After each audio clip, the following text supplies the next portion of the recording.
Okay. So my first little question, would you consider yourself a sound healer? I know that's a big word and it's like so No, like grand entrance.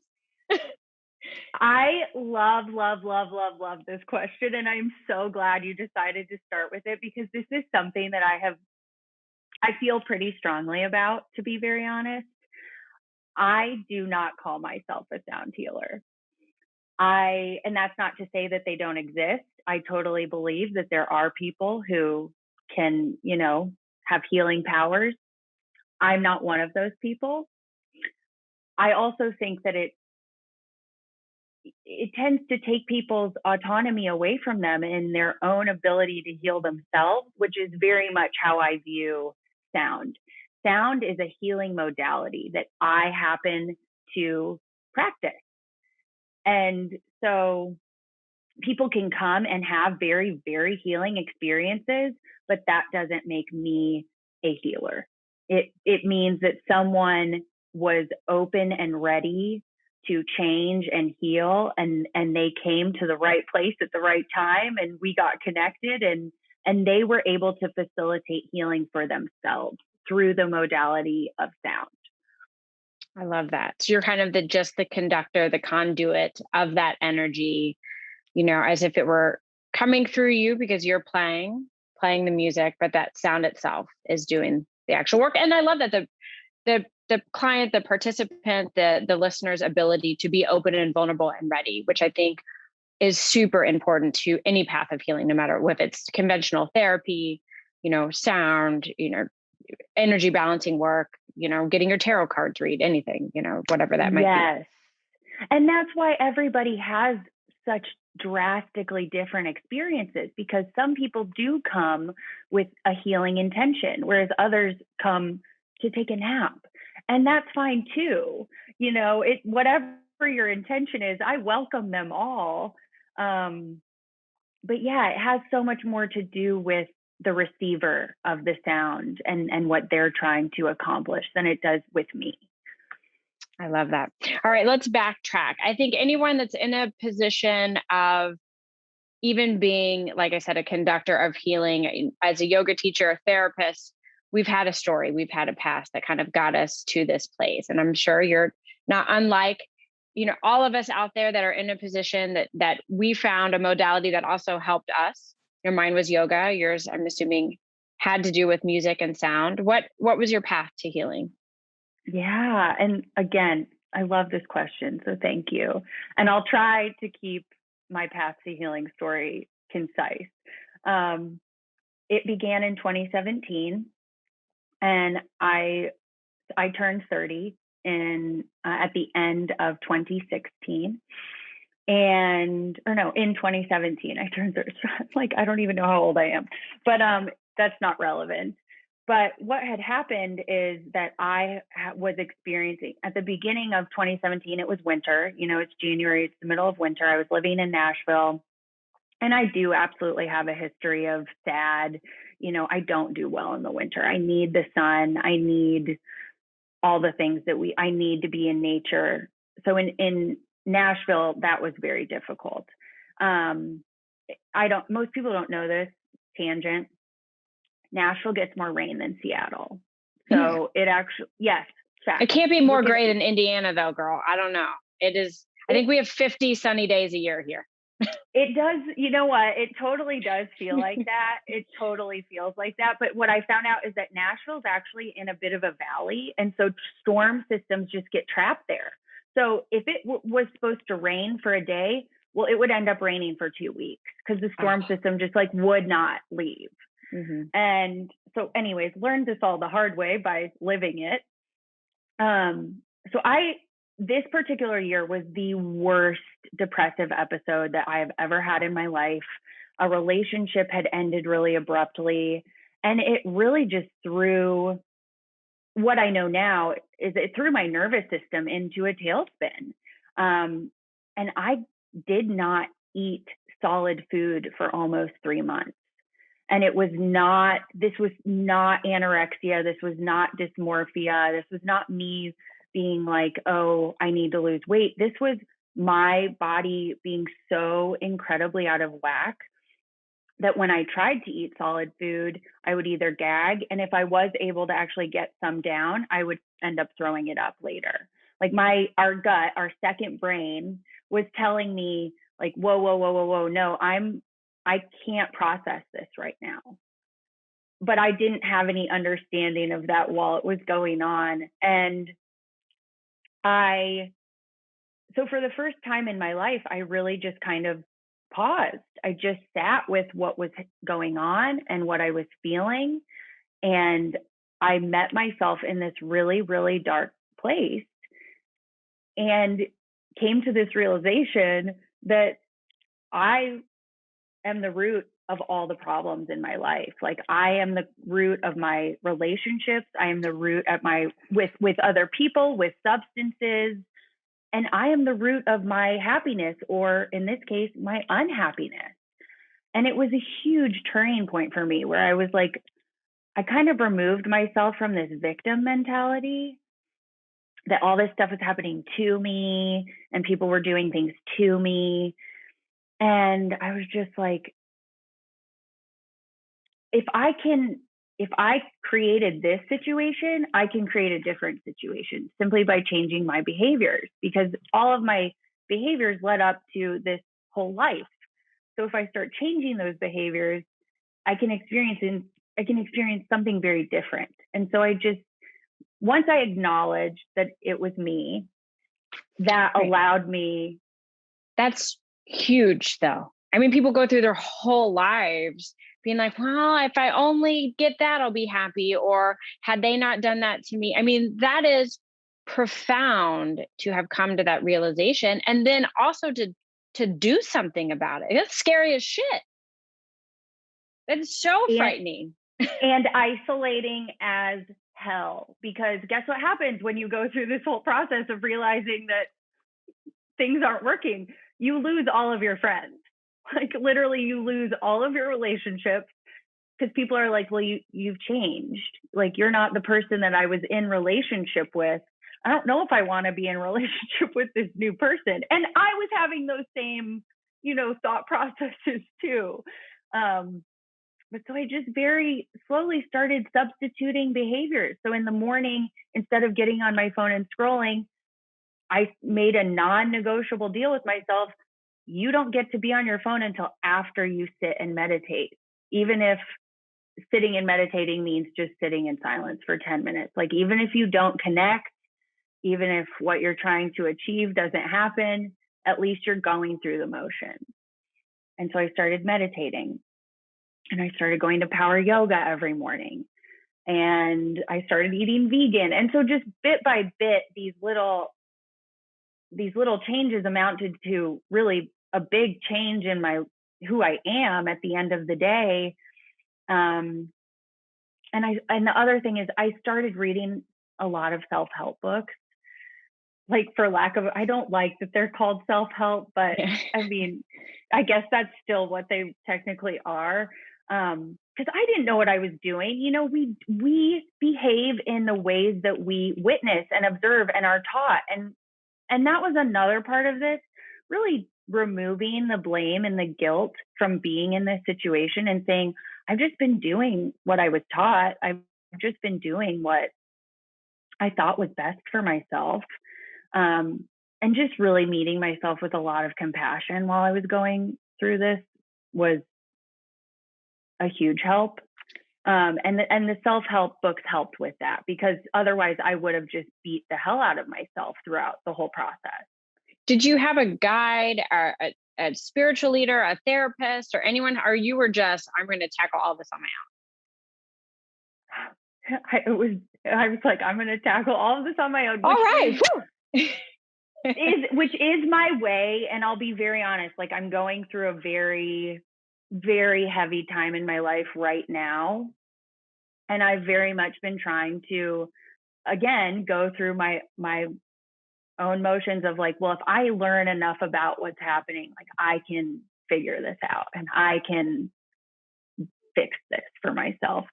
So I am, I guess, like somewhat proud to say that in this chapter that I'm going through right now, I am getting help, because I recognize that we've gotten to a point where I can't help myself. And asking for help is totally okay. And normalizing the stigma of like not being okay, asking for help. I think all of those are super important. Being honest with yourself that you may or may not have the answers. Some things you can do, behavior changes, albeit very hard and profound, those are things that you can make a conscious effort to do most of the time. I can choose to not pick up my phone. I can choose to meditate. I can choose, the type of food that I put in my body. Those are conscious choices if we're conscious enough to make them. Yes. Yes. And I will, just speaking personally, the pandemic was horrible for me. I am single. I live alone. Yeah. It was horrible. That's enough said. Yeah. So I worked from home. It was just really a perfect storm of all of these factors that, you stop engaging with the behaviors and you just start to spiral. But back in 2017, I think because I had been living such an unhealthy lifestyle, these changes that I was making made such a huge impact. And it was the first time I had ever developed a relationship with meditation. And so the results were just tangible. I mean, I felt like a different human being before and after each session. And it was like, well, this is a no-brainer. This is an absolute no-brainer that I'm going to keep doing this behavior. And that, I guess this is a good time to sort of say that I think that healing paths, at least in my experience, has been completely non-linear. And I don't think it will ever end. I'm finally in this place where I'm like, yeah, you have to keep doing these things all the time, or finding new things, because I'm human. I'm not special. I have the same kind of brain and body that was not designed to live in the world that we're living in right now with, constant screen usage and such a disconnection from nature.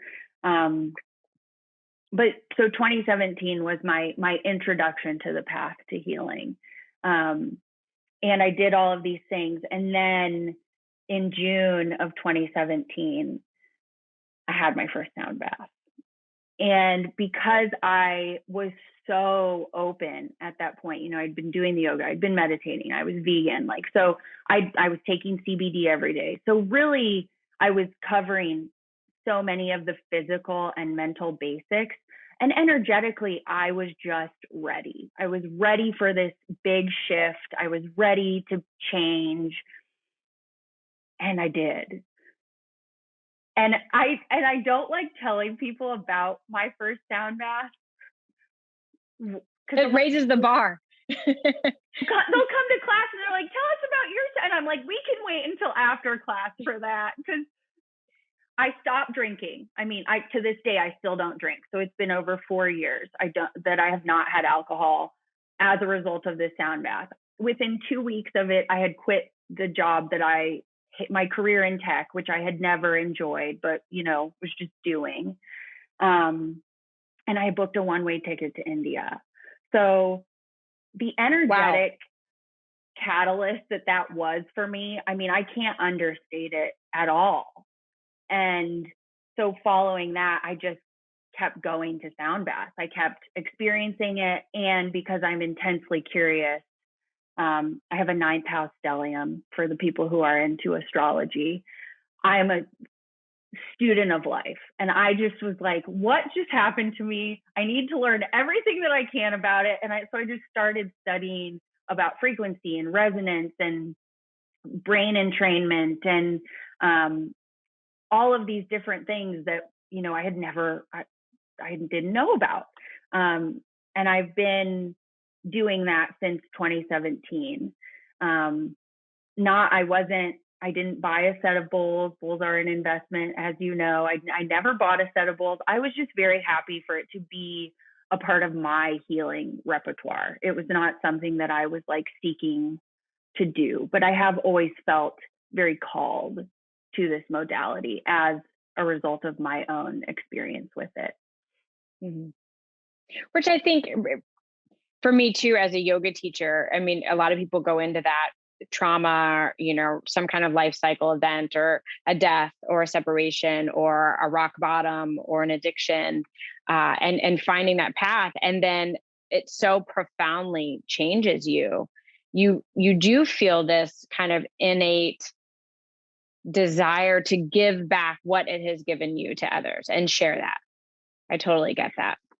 And that's what happened during COVID. I was laid off. I started this prior to being laid off, but so I finally during COVID was just like, I'm not doing that well. And I pride myself on being very self-aware. And I recognize that most people are not very self-aware. And so it just kind of scared me because I was like, I'm not doing very well and I'm really self-aware. What is that? And not to be like egotistic. It's just, it's just a fact of life. Like, if you don't want to be self-aware, you're not. And I think a lot of people are pretty scared of meeting themselves. Mm-hmm. But I was like, if I'm not doing well, then really a lot of people are not doing very well right now. And I know that I'm personally struggling to show up on my mat, to take time out of the day to meditate, to cook myself a meal. Like, I was really just doing the bare minimum. Like, I was putting my headphones on at night and listening to frequencies or to other things that helped me feel better. And I was just like, it feels really unfair to ask people to do something to make themselves feel better right now. I was like, but I know about this modality that is so passive. And I don't feel bad about asking people to come and lay on the ground for an hour. Like, I can do that. So I bought a set of bowls in September. I had my first public class in October at a local high school. And then starting in November, I started doing a couple classes a week. I joined a local co-working space and I just was using their conference room and hosting these sessions a few times a week. And the feedback was like it was out of this world. People were just like, I feel so much better. And so I just kept going. And to the point where, I was doing sometimes 12, 13, 14 classes a week. So here we are come June, and I'm like being very open in that I'm not doing very well right now. It's because I like completely neglected myself in all of this in trying to just like do as many classes as I could and spread this around in an area of the country where this is not something that you can readily find. Yeah, it's intense. Oh, and just giving of yourself, being in that position to hold space for others. And, let's get into a little bit of like, what is a sound bath? So, I've had the privilege of attending yours, which was amazing, in person at my house, which is incredible, like a private little sound bath. And it was just a gem I'll never forget. And I had, had some sound baths prior to that, but people that are out there like, I don't get it. What is it? So what is a sound bath? Let's just take it all the way back. Yeah. So a sound bath is a immersive sensory experience in which the sound waves and the reason they call it a sound bath is like you quite literally bathe in them. They just wash over you and you can't escape them. And because we are human and we vibrate, we are made of energy, we're made of vibrations, we are made of water. Which look at what happens to water when you introduce sound waves to it. I mean, nobody can deny that there's a very real correlation between sound and the body. And so I love it when people come to class and they're like, I really struggle to meditate. Like, I don't know how this is going to go. I'm like, you're here. Like, you can't escape. You know, I'm glad that you're worried, but buckle in because you're here now. Right. There is no like tuning it out. I mean, you're just in it. Exactly. And if there's a sound that like, and we can get into that later, that you don't like or doesn't like you, you're in it, you know, which is daunting for people that don't necessarily know what they're getting into. Yes. Yes, yes, yes, yes. And so, yes, what these frequencies do. So there are 4 main types of brainwave states: alpha, beta, delta, and gamma, I believe, are the 4. Mm-hmm. And I'm not going to pretend like I'm a scientist or a doctor, or I really know, you know, what all of these things do and mean. But effectively, when we are in a waking state, particularly right now, like, you know, 14 months of living in this global pandemic, all the things that are going on, from a socioeconomic standpoint, you know, addressing global racism, all of these things that have been happening. Our brains, I mean, we're effectively in fight or flight right now. Our bodies are in fight or flight because they're just like, what is happening? What is going on? I was not. Well, and the amount of stress that we're on, albeit before the pandemic. I mean, especially in our country, which, you know, focuses on work, work, work until you die and work until you can't work anymore, and then get up and work some more. And we don't monetize value rest as important. And so then you put all of that global tension, racial tension, socioeconomic tension, you know, social, emotional, you know, physical tension on top of that. It was just like a perfect storm for sure. Totally, totally. And so I do know that in that state, our brain is what are the brainwave state that we're in is beta. So when we're stressed out, our brainwave state is beta waves. And when our brain is in this state, it's telling our body to release cortisol and doing all of these really harmful things, you know, at least for if a cheetah's chasing us, great, right? Like, it can save our life. Probably not, but maybe. But the cheetahs are pretty fucking fast. Right. I'm like, oh, you're probably. Yeah, I'm not even sure we're going to go against a bear. I mean, maybe a small coyote. I don't know. We're so out of that like fight or flight as humans. We're so, yeah, I don't know that we could really come up against much, to be quite honest. But our adrenaline and cortisol is there just in case. Right. But if those things are pumping all the time, which they have been, that's not good for us. And so what a sound bath does is it literally downshifts that brainwave state into one of the other 3 states, so that we're no longer in fight or flight. Like, it literally activates the parasympathetic nervous system, which is the rest, digest, and heal response, which again, it's like, it takes so much pressure off of me because I know that this is just a physiological response. If you come, you're going to experience this response. Which is different than meditation, because I think it takes time and practice, and for people to be able to downgrade that and to actually get, you know, into a state of relaxation, to get out of the thinking mind, the monkey mind, the stress mind, and down regulate and be able to access rest and digest, which then is also a practice. So if your body is never in parasympathetic and is always in sympathetic and is always going, it doesn't even know how to get there. So this is like a very hands-off way to be like, test it out. Give your body a second to just relax and do nothing. And thank you for saying that, and for saying that it's less of a meditation. So first, there are so many people who, you know, practitioners all do this differently. There are a lot who call it meditation. I'm very explicit in that I'm like, we are not meditating today. I do not want you to be present. I want to send you to outer space. I just want to make you feel better. There's another local practitioner, Meg.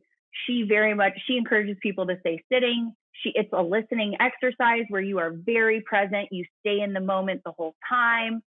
So for people who are interested, mine is really less of a meditative experience. And it is very much more of a, I guess, you know, A lot of people sleep. Like I had a team from Salesforce. This will not surprise you at all. I had a team from Salesforce a couple weeks ago. Every single person fell asleep. And I was like, this is a win. This is a huge win. That's good to know, because that's, I think, the first thing that people are like, oh God, I don't want to meditate because I don't want to fall asleep. I don't want to be the person snoring in the room, to give people permission to truly relax. I mean, it'd be great teetering on that edge of sleep, but if you fall asleep, you fall asleep. That means you're relaxed. Yes. And I tell people that before every class. I go through a little spiel just to make sure people know what to expect when that rest, digest, and heal response kicks in. Because a lot of times people's stomachs are going crazy. And if they aren't prepared for that, they're like, what's going on? Is this normal? Is this healthy? Do I need to be worried? So I always start class by saying, we're going to activate the parasympathetic nervous system. Here are some things that might happen. I'm just telling you so that you, when it does happen, you can remain immersed in the experience and not even give it a second thought.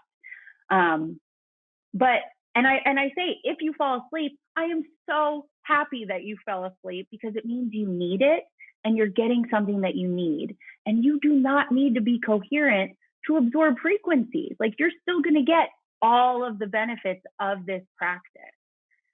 And I love what you also said about how people don't even know how to get to the path of downshifting, the brainwave states. I was reading a few days ago that our brainwave states can literally get stuck in a rut. Like, they literally will just keep repeating unless you do something to change its course. And so, to your point, exactly, that's exactly what this is doing. It's sort of the, and I do like calling it a meditation hack. I'm like, if you have trouble meditating, come to a sound bath. Your experience, it's doing the work for you. Right. 100%. It is creating changes, physiological changes in your brain and in your body. Yeah, it's profound. So I've had an experience, and we can kind of talk about this. The sounds affect us differently. There's different tones that correlate to the 7 chakras. That's correct. And you said something to me that I thought was so profound, and how it affected our energy bodies and like past trauma, because I had an experience with probably the first sound bath I had, and I came out of this and it was transformative. I was like, oh my God, I was taken to a place. My entire body was, it was just out of this world. And the woman next to me, who I'd been in this 500-hour program with, was like, I hated every second of that. And I wanted to run out of the room. And I was just like, whoa, 2 people in the same room having deeply, deeply different experiences, with a similar, we're in the same room, right? We're hearing the same sounds, but it's affecting us so differently. We kind of talk about how that affects the body and what may come up. Yes. And again, I love that, because it takes so much pressure off of me, right? Like, and this has been such a learning experience for me. Like, in the beginning, I would have so much anxiety before class, and I would just want it to go perfectly and want everyone to have a great experience. And you learn pretty quickly, like, what they're experiencing actually has nothing to do with how I'm feeling or what I'm outputting or anything. Yeah. But what I've learned, what I've read, depending on who you talk to, we have our human biofield, which, of course, there's all these conspiracy theories about the human biofield in the time of COVID. So it makes me chuckle a little bit just to even talk about it. But an adult biofield, which it's just our aura, it's our energy. Just our energy, energy extends from our body. And for adults, it's about 6 feet in each direction. Which is why that's the social distancing. So your aura doesn't touch my aura. Exactly. Exactly. That was the magic. COVID can't go, we have to keep the auras apart, because COVID just not 7 and not 5. Yeah. I love it. Exactly. There were so many, Exactly. like, the bars can stay open to 10 p.m. because COVID isn't a night owl. Like, why 10 p.m. and not like midnight? Like, I don't understand. It's like, you can do just as much debauchery and damage at 5 if you're really looking to do that. Yeah. Totally. Yeah. Totally. But Totally. that's another podcast. I love it. I love it. But so what I've learned is that the biofield, it's almost like a tree trunk. Like the older we get, the rings just keep getting bigger, and we store our memories as vibrations in our biofield. So depending on where the memories are in your biofield, how long the session is, what tones are being played, you start to dip into those memories. So the vibrations are really, and all the time. I mean, every class, somebody's like, I had the weirdest memory. Like something that I didn't even consciously remember. And I'll tell you what's even more crazy is when I work with the teenagers in high schools, because their biofield is little still. So they are having like intense memories from childhood, which has been so fast, that's why I started doing all of this homework, because I'm like, the kids remember way more than the adults do. What's this about? Wouldn't you say they're probably more open too? I mean, they're less jaded. Just kids are anyway. They're so much more receptive. Absolutely. And we don't have such a big biofield to like cut through before we start, getting into the memories. Because there's much smaller than adults, but it's all the things. It's all the things. So would you, if someone has, maybe past childhood trauma or even adult trauma that they're holding on to, do you recommend sound baths, being immersed in sound, knowing that it will and the woman that had the experience that I mentioned that had such a kind of uncomfortable experience had a lot of childhood sexual trauma that she was aware of, but maybe not had fully kind of cleared that energy and done the trauma work. Obviously you're not a therapist, or I would suggest anyone out there to seek, their, what do I want to say, guidance of their therapist. Or what's your thought on that with trauma? Yeah. So I do have an acknowledgement form when people are signing up before they book that says, I am not a therapist. Sound is incredibly powerful. It literally will move stuck energy within and from the body. So if there is trauma that you have not properly resolved or dealt with or are currently working through, I don't recommend the sound bath. I do think that there are times when it can be more detrimental than helpful. And I always try to create a really safe space in which I'm very transparent about whether it might be good for someone or not. But it's less, I'll be honest, I haven't had a single person have an experience that was negative. I have had a number of people leave just bawling, having a total emotional release, but being very aware of what's going on and not, I think the greater collective really views crying pretty negatively. No, it's so powerful and healing. Oh my God, that's energy that has to come out. You got to be open to it. Yeah, exactly. So it's luckily most people who come to a sound bath don't view crying as a bad thing. They want a release. And I think because of that acknowledgement form, also it sort of helped people who, maybe aren't in the most ideal state to attend, preventing them from attending. And I will also say too, just like you and that woman had a completely different experience in the same class, if you were to go to a sound bath once a week, every week for a year, you would have a totally different experience every single time, depending on what you're bringing to the table that day. So I have regulars who literally, I have a woman who has been coming almost every week since December, and she's like, I've never had the same sound bath twice. I'm like, well, that's great. Yeah. So we were talking about too, let's go back to the energy centers and the tones of the bowls and how you come to play. I mean, there is a part where you have to be so open to kind of let that guidance come through you so that you know even which tones to play. Yes. And I do play completely intuitively. That's Mm-hmm. another, I get this question all the time. People are like, what pattern do you play in? And I'm like, friends, it's a crapshoot. Like, yeah. Which is why you're having a different experience. I mean, it's the same thing with teaching yoga. You can walk in with a plan and know how well versed you are, and you got to read the energy of the room. I mean, there's, you may come in and, you're feeling the tension or the lethargic, and people are exhausted. You're not going to go bust out of vinyasa flow in a 90-degree room. You're going to just bring it down. Yes. And yes. And thank you for saying that, because like I facilitated at a local high school the week of the election. And I knew going in that, that was a heavy week to begin with. And I got there and the energy was just low. Let's just put it that. It was very, very, very low. And all I did really, like, I just cranked on that root bowl for almost the whole hour. Because I was just like, the crown and the third eye, like that is not going to serve us today, right now. Like, we just need some grounding, stability.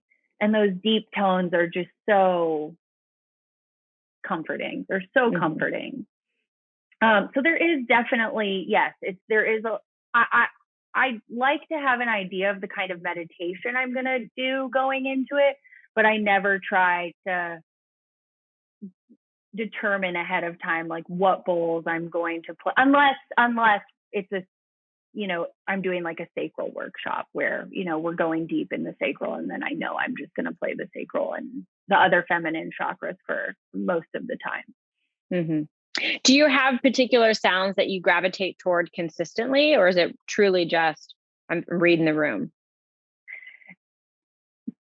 It really is just reading the room, although I will say personally, the three bowls that I probably play the most is the sacral, the heart, and the third eye, which are the feminine chakras. And I set my bowls up so that the male chakras are on the left side, the feminine chakras are on the right side. And I'm like, maybe it's because I'm right-handed and they're just right here. But for me, I love the way those ones sound, especially together. So yeah, I do tend to gravitate towards those three more than the others. But I also do try, depending on whatever's going on, I do try to play a healthy mix of all seven if it's called for. And has music always been a part of your life, or is this kind of something that you discovered as a passion? So I am not musical in the traditional sense. So, and that's another thing. Like, each bowl has an actual note associated with it. I call them by their chakra names. Like, so you didn't play like the guitar or the viola. You weren't okay. All right. Which a lot of people that get to the harmonium and the people that really gravitate toward bhakti yoga, which is a lot of chanting, have beautiful freaking voices. I was like, of course, I know it's very powerful and there's so much love in bhakti yoga. And yes, you sound amazing, which is why for me, it's a little harder to really sing my heart out because I am tone deaf. But I do love chanting. It's the only time I can sound okay. But it's interesting to not have a path in music and then really be called to this modality. Yeah. And I in the beginning, I'll be very honest, in the beginning, because of this, I had intense imposter syndrome. I was like, you don't even know what the difference is between a G and a B. Like, what do you think you're doing? And then I was like, oh, like, you really don't need to know that to do this at all. So I'm not a musician. I don't call myself a sound healer. I am sort of like leaning towards calling myself a sound bath artist. I like that. But I'm not a traditional musician. I'm always like very upfront about that. And in line with that, I think I am also a little bit different in that I believe that if you feel called to this modality, that you can be a practitioner of this modality. I do not think that like there are any prerequisites that are required. I definitely don't, because there is not a like certification or school. Right. There are hundreds of them, but it's like, who decide, like, they're all just people who decided that they were qualified to come up with a certification. And I'm kind of like, I don't know if I buy into that. I didn't learn from anybody. I did this all through self-teaching and just playing the bowls. So I always try to tell people that, like, if you are feeling called to this modality, explore it, even if you don't have a musical background. I love that. How do you keep yourself open to be able to continue to facilitate this work? Because life is hard. Life is really fucking hard. It just is. And life is harder at sometimes than others. And sometimes you still have to show up. What does that self-care look like for you? Yes. So I'll be very honest in that I don't want to say I failed this lesson, but I didn't do very well with this lesson over the last few months, which is why, I'm kind of in the space that I am of like trying to just come back to myself and take care of myself, because I really let things get out of control. But I will say, even I take baths daily. I'm an enormous bather, and I do all the things. Like, I light a candle, I have my bath salts, I have my bubble bath. I'm very sensory. So for me, like, just being warm and being in the water is so good for me. And I'm like a little bit embarrassed to admit this, but over the last few months, I've kind of transitioned away from frequencies at night. And I've been listening to a lot of ASMR. Do you know what that is? No, what is that? So ASMR, what does it even stand for? It stands for, again, it's just very sensory. It's an autonomous sensory meridian response. So it's like, if you've ever been talking to somebody and they're doing something with their hands and like the hair on your neck stands up, where you're just like, do you know what I'm talking about? Yeah. Or snails on a chalkboard. So yes, that's one, but that's like a bad. But that's got to be, that's not a good one. But so you can literally listen to these ASMR artists who just tap on things and whisper, and you get that ASMR response for like an hour. So I will just like lay in bed, falling asleep, listening to ASMR, because it like brings me back into my body. Yeah. It's very weird. I know it's very, I was one of the people when I found out, I was like, what? I was like, this shit is so weird. People are sitting at home doing this. Yeah, tapping on wood things for an hour. I've got to check it out. Or was that like a Spotify thing or what? YouTube. Oh, and these God, people I love are YouTube. making, yeah. They have millions of followers, and they're like, this is their job. Yeah. I have to seek one of those out. I got to find out more about this. This is interesting. I'm going to have to listen to it and check it out. Yeah. But healing, I mean, girl, whatever brings us out of this crazy monkey mind that we live in to function in this world and come back to our body and come back to the soul and to feel grounded, to get up and do it again, by all means, even if it's sound of the fan and tapping on a wood table for an hour. Totally. And those are really the things that I've done, like when I'm not doing well. I am very much back in that space of like, I can't even get on my mat. I can't even cook for myself. So, but when I'm doing better, I mean, yoga is a huge, huge part of my practice. I mean, I can't say enough about what yoga does for me. I just get into these funks where I'm like, I'm too depressed to get on my mat. And I'm kind of in that space right now. So, but you're so honest about it. I really do. I know it's not fun, quick, or easy to be down and, to be struggling, to be open and be like, hey, I'm not doing okay. And I can't show up in this way. This is how I can show up, I think is really strong and brave of you. Cause that's a hard thing to do. Yeah. No, it's really beautiful. So Where do you think this path is leading you? If someone's interested in finding you for a sound bath, what's your, do you have a vision, a goal? Where are you now? Can we connect? So my website is thegardnergirl.com. And my Instagram is the same. It's the Gardner Girl. I always have a link in my bio to any upcoming events or things that I have going on. Right now, I do not have a physical space. So I'm sort of a wandering sound bath artist, if you will.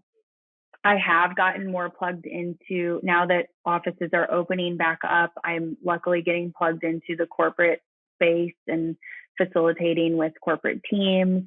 I work with a number of local yoga studios that I pop up with on a monthly basis. And people can, obviously, like you did, I love coming into people's homes and facilitating for small groups of family and friends as well. So that's something that's available. During June, I have, I think, 5 different pop-ups planned, and there's one in Irvington, 2 at Keystone at the Crossing, and then a couple in Carmel. So they're sort of all spread out depending on, where people are in town. And they each are a little bit of each studio is different. Like I pop up at Urban Meditation, which has been so interesting because they have this incredible heated lava rock floor, which just sort of takes the experience to the next level. So, and they can only fit 10 people. So those sessions they fill up like so quickly because it's such an experience. But yeah, I don't know, I don't know if I want a permanent physical space or not, to be very honest. Right now, my focus is just kind of getting back into a better headspace for myself, if I'm being totally honest. But I do love this. Like I love it. Yeah. I will also say, I think the only reason that I lasted as long as I did, not taking care of myself, is having the opportunity to facilitate. Like I get just as much out of facilitating as people who attend get out of it. Like it lights me up to no end. So I'm very grateful that I have this as an outlet. It's so beautiful. And to share that, I definitely want to get you in. I want to do one with the girls. I think that would be like maybe even a mini session, because the kids' attention span at 9 and 12 is a little shorter. And one has, is ADHD and anxiety, and we've worked on gut health. And I think it would be interesting to just check in with them after something like this and see, even they're so, like I said, kids are so open. And they see so many things and experience things that we are just kind of closed off to as adults. And if people aren't in Indianapolis, there's no like national kind of sound bath healing. You just got to Google it and find out and try it out like you would a yoga studio. And is it only the singing bowls? People play other sounds. I went to one in outside of Knoxville, and he played, I don't know, maybe 5 or 6 different instruments. This one gentleman that did it and sang. And so there's all kinds of experiences out there. Tons and tons and tons. And I will say the voice is definitely something that I am I'm interested in going deeper with, because I mean, everything I've read says that the human voice is actually the most powerful modality that you can share with people. I'm just not quite there yet, but there's drum circles. I mean, so many people do this with drums, gongs. I also use chimes during mine, which that's a whole different experience in itself. Didgeridoos. There are so many. There's actually a local didgeridoo guy here in Indy. He came to my studio once. That was wild. It was cool. It was, I don't know, probably 3 or 4 years ago. And to play that instrument's like over people's like heart and sacral. I mean, it was like, whoa, because you're blasted with the sound directly onto your physical body. Yes.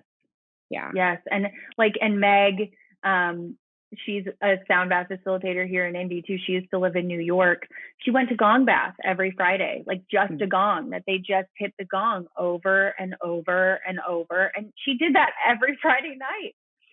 Like yeah, it is wild But what I love it. I mean, it does. scientifically, sound heals, and people can have such incredible experiences. And so, if they're interested, definitely to check you out or someplace local and just give it a try. Be open to experiencing something else and walking. Just without any expectations. I think just going in, it's something that, like, I love what you said, where maybe yoga, the physical practice, isn't accessible to many right now. That we just don't have it in us. To lay in a comfortable position. You can bring bolsters or blankets and, be comfy and lay and be receiving this healing sound. The power of sound, I think, is really incredible.